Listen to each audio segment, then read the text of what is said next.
We begin tonight at 5 with breaking news. Good evening, everyone. I'm Denise DeCenzo. I'm Dennis House. Thanks for joining us on this Thursday. We're now getting a clear picture of exactly what happened the night of a deadly police shooting in New Britain. It was more than a year ago when police shot and killed a man and wounded 2 teenagers during a stolen car investigation. Well, today, the state ruled the shootings were justified. Channel 3's Matthew Campbell has video from that night. Matthew is here with it. And Matthew, what do we see in this video? Well, Dennis and Denise, you're going to see all of this unfold in a moment. Now, to give you some background, this started after a string of carjackings in New Britain. Police were investigating that, thought they saw the car responsible, and tried to make the stop. Now, we do want to warn you, what happened next is graphic.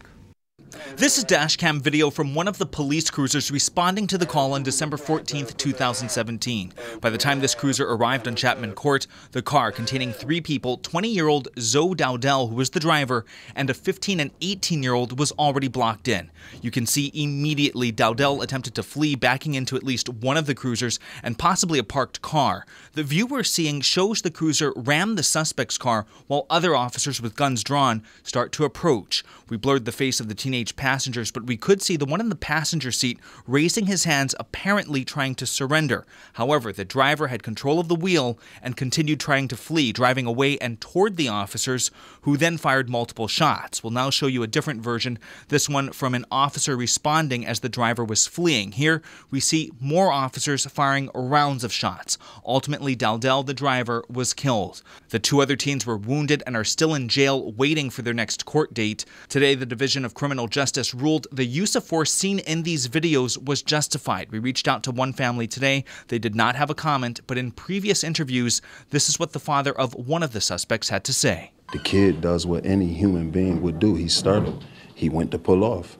And when he went to pull off, gunfire erupted. Now, coming up at 6, more from these newly released tapes. But in the meantime, we do have statements from other key players in this case. And for that, Dennis and Denise, back to you.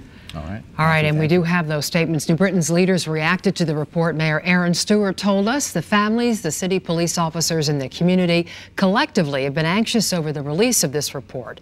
And the city's police chief said, as we accept the findings of the independent investigation, we also continue to pray for the life that was lost in this tragic incident, the families of those affected, and our community. And we have expanded coverage of the story right on the Channel 3 app. There you can read the full police report and watch again the entire dash cam video.